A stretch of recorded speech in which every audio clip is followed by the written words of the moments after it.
Dear students, today we are going to learn about Robert Frost's poem The Road Not Taken. It is one of Frost's most popular works and relates to the problem of making difficult decisions.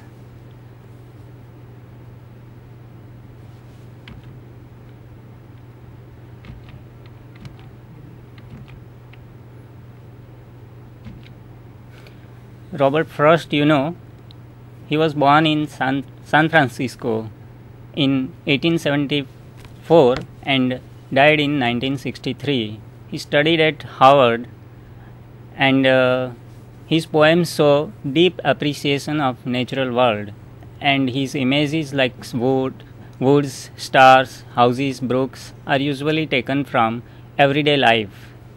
This is all about Robert Frost, the poet. The Road is Not Taken is a beautifully composed lyric. It is a personal lyric published first in 1916, just after his return from Britain.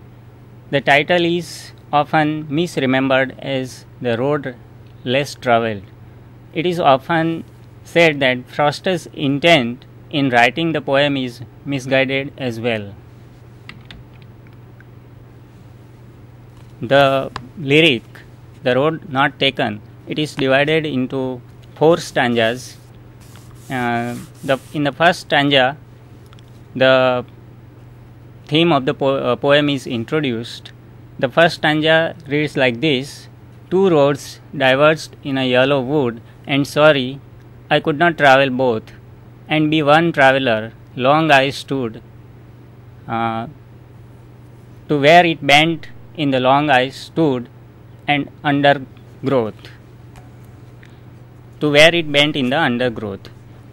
In the first stanza, the poet says that he is traveling all alone, and he comes at a point where the road is divided into 2 paths, and the poet feels sorry. He has to choose one option from both the roads, but he cannot select any option because there are 2 roads. So he tries to stretch his eyes and tries to look down as far as possible so that he can see the roads bend in the deep forest. The next stanza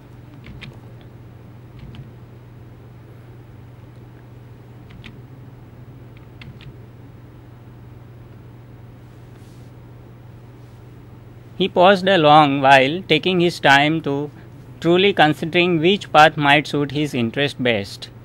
And it is a difficult choice for him. He doesn't want to be wrong. He doesn't want to have regrets.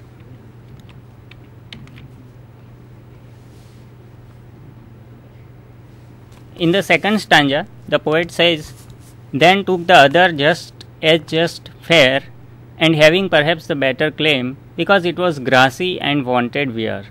Though as for that, the passing there had warned them really about the same. In the second stanza, the poet decides he will take the path that appears less travelled, the one that is more grassy, and it indicates that it is less worn. But the problem or the dilemma for the poet is that both roads are equally leaf covered and worn out. So what to choose? So the poet is in dilemma. He cannot decide which road he has to choose.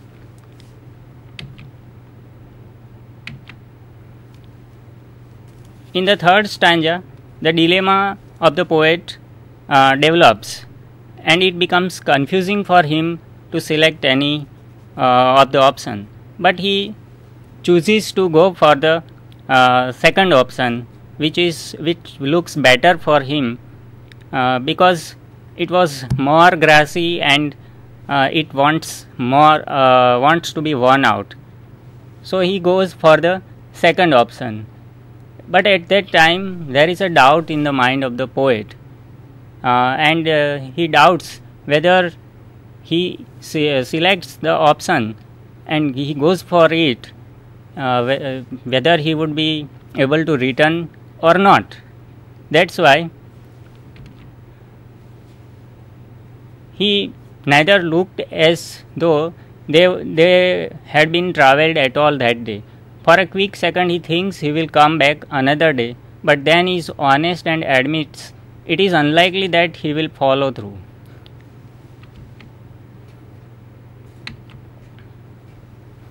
In the final paragraph, the poet says, I shall be telling this with a sigh.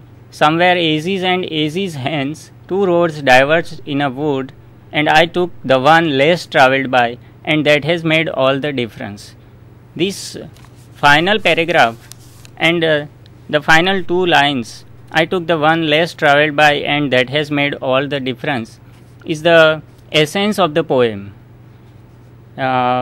In these lines, the poet says that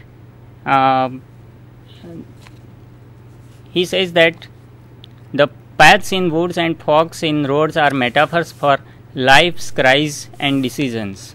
We have the freedom to choose, but we don't know beforehand what our choice will result in. These lines indicate that the poet has made a difference in his life because of the option he had selected before in his life, when he came at a point where he had to choose one of the roads, and he rightly chose the correct option, and that's why at the moment the poet is a distinguished poet, and he is different from others. So he suggests that if you want to do something different in life, then choose the option that that is not chosen by others. You have to choose by your own, something different from others. And if you go with other people, then you will not make much difference in your life. At the same time, the poem has another interpretation, that is, when the poet had to make a choice between the two roads, he had made a choice, but he did not realize any difference between the two roads, and without realizing the difference between the two paths that opened up before the poet, he chose one of the options. But it was not for the poet to decide whether the road would lead him to the destination that he wanted to reach or not.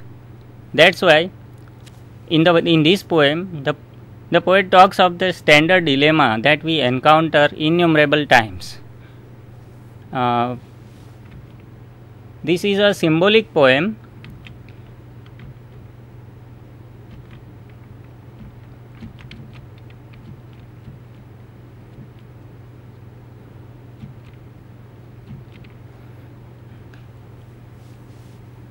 And the dilemma in the poem is a central thing.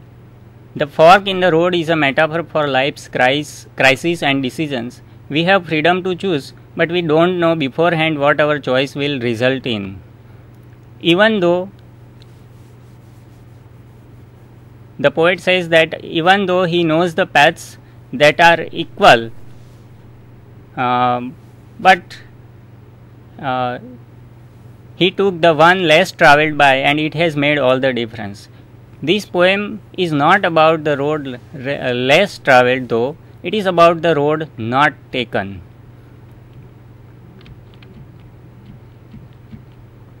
The theme of the poem is the dilemma that one person has to decide or solve a problem. There are many literary devices used in the poem. The poem revolves around the metaphor comparing the decisions we make on the journey of life to a fork in the road. Just as we must decide which road to take when traveling in order to arrive at a location. We must make decisions in life that will greatly impact our destination. The speaker is a traveler on the road of life who wishes that he could go both directions and avoid making a decision.